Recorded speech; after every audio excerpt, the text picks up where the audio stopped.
Alright, today what we're going to do is we're going to actually perform a rub out on this little shelving piece that I'm making here.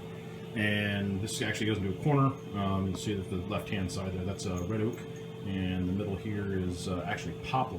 Now, I've been scouring the internet and reading and everything else trying to figure out what people actually use to do this kind of stuff. So I'm going to pause the video here and grab exactly what I used. Pick it up here again, as once again you'll see the left side there is a little bit redder than the right hand side.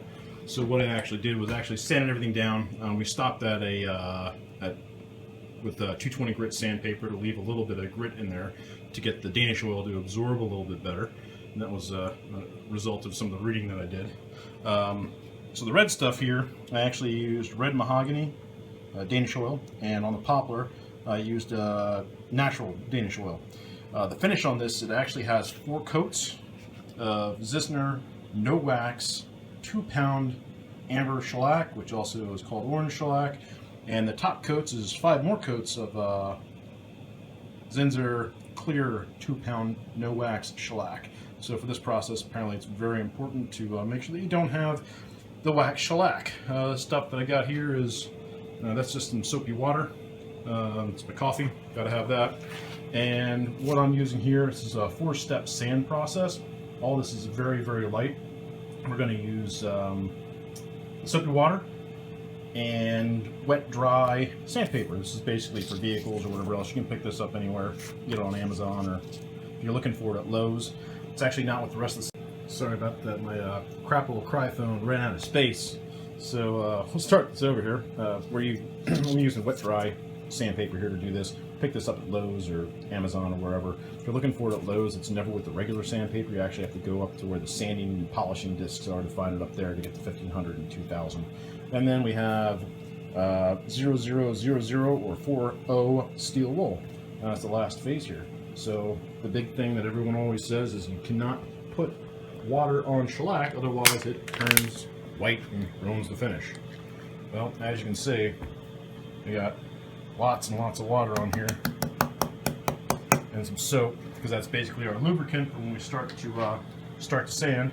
And you'll see that we'll just wipe it off, and there's actually no problems with that. We're not putting shellac over anything, pretty much just raw wood, which is okay. Now, if you're putting it over other oil-based bottoms, you're gonna have to do some research on your own and figure that out, because I don't want you trying to ruin something by using this process. So we'll get this sanded out and show you what it looks like. So just finished the 800 sand. You can see how we're starting to get a nice dullness on there, which is pretty much what we want. The 800 is pretty gritty, so you want to go real soft on it. It's easier to go a little bit longer with the 1500 and the 2000. So, you know, there's a couple spots that aren't great. I'm going to touch those up real quick, and we'll go back over it, and with the 1500 and the 2000, you can see what it looks like after that. And we're back once again. This is after the 2000 grit sandpaper, wet sand. You can see that this is completely and totally a nice dull satin finish. Nothing like it looked before. It's not reflective, a little bit reflective, but not overly impressive at all. There's a good spot for you to see there. This is kind of how the way we want it. This is good for our sanding. Just a quick note is when you sand something, you don't want to use a flat block. Use something spongy like that. When you're down at the edges, don't go across them like this.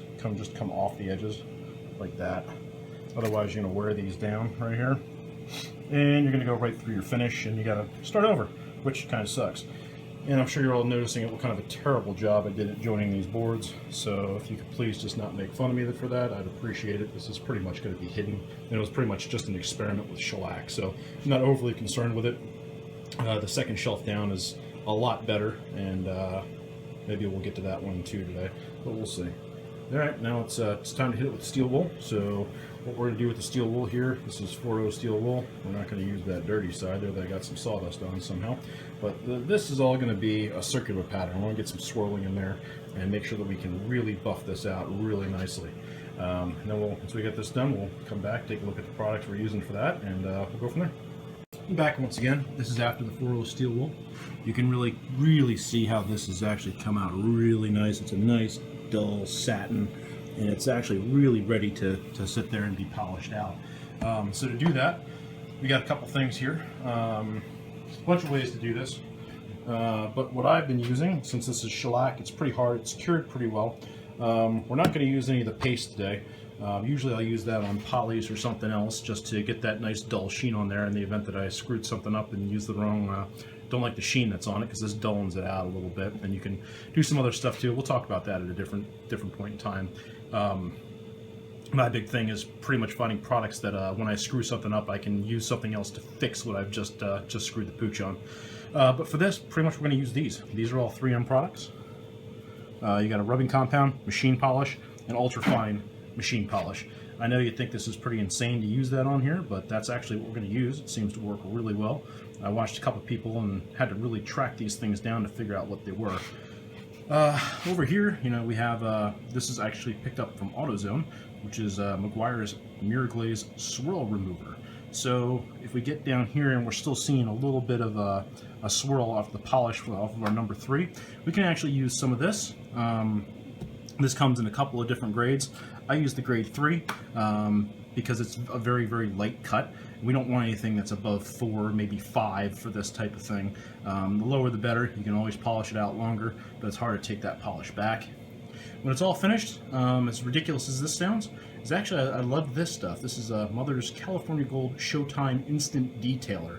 And if you feel like you've got a couple of swirls left, you can pretty much rub this right into the finish, and it just takes that with a rag, and it just takes that top little bit right out of the swirls in your final finish there, and you really can't see it. So that's what we're using for that. To get all this stuff done, most people go out and they buy something nice and new and fancy. This is my probably 30-year-old Milwaukee that I bought at a garage sale 20 some years ago for $3, and we're just going to simply use some 3M polishing pads. Everything from their compounding pad all the way up to their ultra fine finish, which the ultra fine is on there right now for a different project I just finished up. And this is the medium grade, and I'll probably use actually just a wool head for the initial polishing. So we'll take a look at everything after the initial polish so you guys can see what it looks like, and we're going to go from there. And the last thing I'm going to tell you is fresh rag for everything that you polish out. Make sure you have everything ready to go, because once you throw your polish on here, it actually will eat into your finish a little bit and leave lines when you put your polish on. So make sure you don't, you're all ready to go. Make sure your pads are changed, put your polish on there, and then get to work right away. When you're finished, get it all wiped off, get it all cleaned up the way that you like it, and just keep using fresh rags. This all came from like a real cheap bag of rags for like $10.99 for like 2,000 of them. I think I got them over at Menards. And when I'm done, anything that just has polishing compound in it, I basically just throw it to the corner, and I just drop it in the washing machine, wash it dry, use it again. Anything like this, I just actually folded this up not too long ago. This actually has Danish oil in it. You can't actually wash it out and use it again. I usually just dry them, and then once they're good and dry, I just actually toss them. I don't actually use these again. Don't wad them up, throw them in the corner for most of your oils and oil-based anything, because obviously you're going to start a fire. All right, well, let's get to going and let's get in here, and we'll get this set up and ready to go. One of the things I did forget to mention is, as you can see, I've got the wool on the polisher over there. Don't clamp your project down. These are just carpet mats, carpet pads, the non-stick carpet pads that go underneath. Go out and spend the $6. Buy some, cut them for your table or for whatever your project is. If you get crap all over them, you throw them in the washing machine and they come right back out nice and tacky and new. But don't clamp your project. Again, don't clamp your project. Make sure you just set it flat. This isn't going to go anywhere. It's going to stay right here through the entire polishing process. It's not going to go flying off. Make sure you don't clamp your project. And the first pass is done. You can see we got this all wiped down, cleaned up a little bit. You can see how it's starting to shine a lot more. And got the second pad on there. We're ready to go. And you can start really seeing the change. We used to have that real satiny, dull finish on here. So you need a little more cleanup right there. But it's starting to polish out the way we want. Okay, we're at round 2 here. I just finished that up. Just got everything all cleaned up. You can see I did clean out this edge over here before I put my next round on, and we are starting to look really, really good. That was number 2. As I can see, we're starting to get a nice reflection off of our shellac finish right here. starting to actually get a nice reflection of the actual bottle. So we're looking good. Next pad is on there. That's our ultra-fine pad. We only have about 2 more layers left to go, and we will be finished. See how it all looks when it's all said and done. And there we go. This is almost the last coat here, and as you can see, we're really have a nice shine coming out here now. So I wanted this to be nice and high gloss. I mean, look at that. It looks amazing, all cleaned up and ready to go. Last thing we're going to do is we're going to throw some of this Mother's California Gold Showtime final detailing on it to get out a little bit of our buffs and scrapes that we missed over here. A couple of spots like right here. And that'll clean it all out. We'll just do that with a regular rag. And we're going to call this done. Okay, that's it. That was the last rub out there. You can see that we got all our little pieces of wax out, and you can just see how amazing this thing just reflects light and how absolutely gorgeous it is for what it's going to do. I mean, this is going to hold on to a cable converter and the DVD player, and that's about it. That's what I made this for.